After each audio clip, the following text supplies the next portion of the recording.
¿Cómo se está respirando esa despedida? Mariana, buenas noches. Mirá, lo único que hay aquí es cada vez más gente, tanta que han decidido que esta inmensa fila van a tener que prolongarla hasta pasada la medianoche. Vos pensás que esta gente que estamos a una cuadra más o menos de que termine una de las muchas filas para ingresar, van a tardar 4 horas en entrar, o sea, aquí son las 20:43, ya estarían entrando después de la medianoche.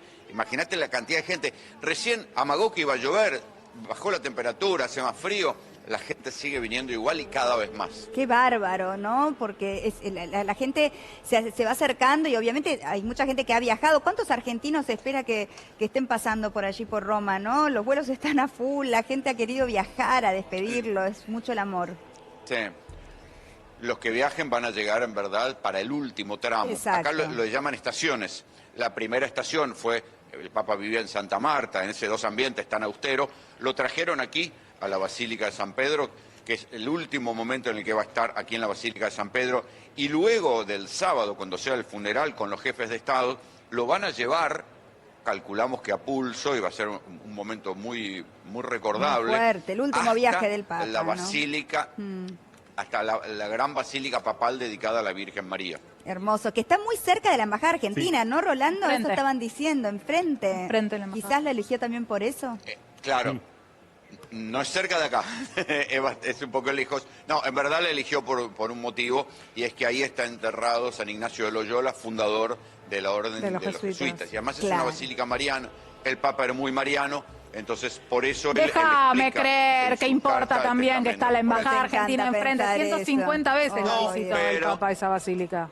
Pero hay que tener en cuenta que eso sí es muy impactante. Elijo que todo creer. el tiempo recuerdan que es argentino, todo el tiempo, en las transmisiones oficiales, todo el tiempo recuerdan ese Papa humilde que en Argentina atendía a los desposeídos, a los ancianos, a la gente de las villas, a la gente víctima de trata, trajo ese modelo para acá. En los graphs de la televisión, en cadena, en el mundo, siempre ¿no? se destacaba que era el Papa argentino. ¿Crees esto que va a quedar en la historia como un Papa que ha intentado, un Papa reformista, ¿no? Un Papa que ha intentado muchos cambios en la Iglesia, importantes, positivos? Sí, un Papa que buscó dos cosas. Hoy, mira, yo hablaba con un viejo cardenal aquí del Vaticano y me decía, mira, el legado de Francisco va a ser, sobre todo, pelear por la paz con todas las molestias que esto provocó. Pensá que él frenó una virtual invasión de Estados Unidos a Siria con un discurso, trajo inmigrantes sirios en su avión, hizo gestos que otros papas no habían hecho nunca, gestos por la paz. Y después la reivindicación de los desclasados, de los maltratados por el sistema. Bueno, eso también queda. Entonces, hoy esta misma fuente me decía, mira, el Papa ya en los últimos años es como que estaba muy cansado, casi resignado. Él decía que lo que podía hacer en su pontificado ya lo había hecho, pero para nosotros es difícil pensar. Vos pensás que él jugaba realmente en las grandes ligas, o sea, hablaba con Trump, hablaba con Zelensky, o sea, jugaba en el tablero mundial. No, esto es un argentino que jugaba e influía en el tablero mundial. Y nosotros desde acá seguíamos, ¿no? Creyendo que de todo lo que sucedía acá, ese problemita que surgía, ese comentario que caía mal, tenía que ver con nosotros, ¿no? Y él realmente estaba jugando en otra Mariana, liga. Acordate cuánta gente decía, no, este seguro se hace el pobre para quedar bien y después nos enteraremos que está lleno de plata, y tenía su fortuna, eran 100 euros, 100 euros. Y usaba los zapatos, mandaba a pedir los zapatos a Gomicuer que le llevaran de Buenos Aires porque no quería usar zapatos de, no sé, 250 euros. Tantos gestos, ¿no? Un hombre de gestos, que con acciones ha demostrado mucho de su pensamiento. Hay mucha seguridad ahí, porque veo tanta gente que se está acercando. Me imagino que el operativo de seguridad debe ser grande, ¿no, Rolando, para poder entrar ahí a la Basílica? Sí. Tremendo. No es el operativo, el protocolo antipiquete que te empujan, pero acá no te empujan, te tratan bien. Te dan agua. Te digo recién, a ver si... Sí, te dan agua, pero cuando te dicen, vinieron, estábamos filmando en un lugar equivocado, me dijeron, papiga. Pero recién, decí que no lo tengo por acá, pero recién había un muchacho con un arma, hay varios, con unas armas muy grandes que tienen como un cañón grande que son para disparar ondas que hacen caer los drones. no se pueden volar drones está acá. excluido, claro, no se puede volar ni drones, ni aviones, ni nada en la paloma. Mira, justo vimos pasar la paloma. Entonces claro. Hay gaviota, no sé por qué hay gaviota. Mira. Hay una gaviota que son grandes como gallinas, que se te subleva una gaviota esa. Si te desgracia una gaviota, perdiste, bueno, no puedes salir más al aire. Rolando, suerte, tomaron como una señal del Papa, mira. Sí, bueno, es mucha suerte, te digo, es mucha suerte. Te agarra una gaviota. ¿Qué sensación hay, Rolando? ¿Qué sensación, qué escuchás, no? Son familias las que se acercan, son fieles, gente que quiere llevarse esto en el recuerdo, ¿no? Quiere vivir este momento histórico, o también es esa fe, ¿no? En él, en el Papa Francisco, en la religión, es esas ganas de estar cerca de Dios. Y hay algo que se agrega un poco a la costumbre argentina del pedido, ¿no? Como del pedido a San Cayetano. Bueno, mucho italiano que dice, no, yo vine a pedirle por algo, y dice, y por eso tengo que estar acá. Mucho pedido, mucha noción del vínculo de la religión con el pedido. No sé, no tengo tanto conocimiento del santoral eclesiástico como para eso, pero hay una cosa de eso. Y esto es importante, como él era un papa cercano, que se acercaba, o sea, que no tenía problema en tocar a una persona enferma, se abrazaba a los discapacitados, a los nenes, a los viejos. De hecho, la última orden para estas Pascuas fue que la iglesia de todo el mundo le lavara los pies a la gente de la tercera edad. Ese haber sacado al Papa del púlpito y haberlo mezclado entre la gente cayó muy bien, y eso lo hizo un Papa muy querible. Muy querible. Ahora vamos a hablar de él con un amigo muy íntimo que lo conoce hace muchísimo tiempo. Te quiero agradecer, Rolando, este tiempo, y vamos a estar seguramente cruzándonos mañana y pasado también molestándote, que estás allí cubriendo en exclusiva para América. Así que muchísimas gracias. Te mando un beso grande, un abrazo, y disfruta el momento. Gracias, Mariana. Gracias. Y vamos a hablar, como les decía, con el padre Adrián Santarelli, alguien a quien yo personalmente quiero mucho y tengo la suerte de conocer, y que sé el vínculo que tuvo todo este tiempo y hace muchos años desde la obra misionera. Estoy hablando de este párroco de Santo Tomás Moro, de allí, de San Isidro. Adrián Santarelli, ¿cómo estás? Adrián, padre, ¿cómo estás? ¿Cómo estás, Mariana? Muy bien, muchas gracias. Qué gusto saludarte. Hablar con vos, compartir este momento. Nos mensajeamos el domingo por el día domingo de Pascuas, y no imaginábamos que el lunes íbamos a amanecer con esta noticia, ¿no? De la partida del Papa. Quiero que le cuentes a todo el mundo, Adrián, padre, todo el vínculo que vos tenías con Jorge, vamos a llamarlo así, ¿no? Porque antes de ser el Papa Francisco fue Jorge Bergoglio, y a quien vos conociste, y qué nos podés regalar de lo que era él. Bueno, a ver, estos días se han contado muchísimas cosas de él que ya sabemos ese tono personal que le daba a todo lo que él hacía, ¿no? O sea, él enseguida te personalizaba, enseguida te identificaba por algo. Yo tuve una charla muy larga, primero que trabajé con él un poco en una comisión ecuménica aquí en Buenos Aires. Y luego eso me llevó también a visitarlo en Roma, por esa misma razón. Junto con unos pastores y entonces evangélicos, y eso nos hizo también que que ese día me invitara, hizo la reunión con los pastores y después me invitó a desayunar personalmente, ¿no? Y previo a toda esa visita y en ese trabajo, yo había hablado con él mucho sobre el tema de la imposición de manos. En una oportunidad él me preguntó mucho, porque yo hago misas con imposición de manos y misas de sanación. Hay que decirlo, el padre Adrián Santarelli es un padre sanador, se hacen colas muy largas para ir a conocerlo y lograr ese momento que, bueno, hay tantas historias, ¿no?, alrededor de ese hermoso poder que tenés, padre. Y bueno, y él, es verdad que lograste hacerle la imposición de manos a él. Tuvimos una charla muy larga sobre ese tema, me agradeció. Y después me pidió que le imponga las manos. Eso había sido en noviembre, anterior a que lo nombre Papa. Así que el chiste casi común cuando le fui, estábamos desayunando, me dice, me acuerdo mucho de esa charla con tu imposición de manos.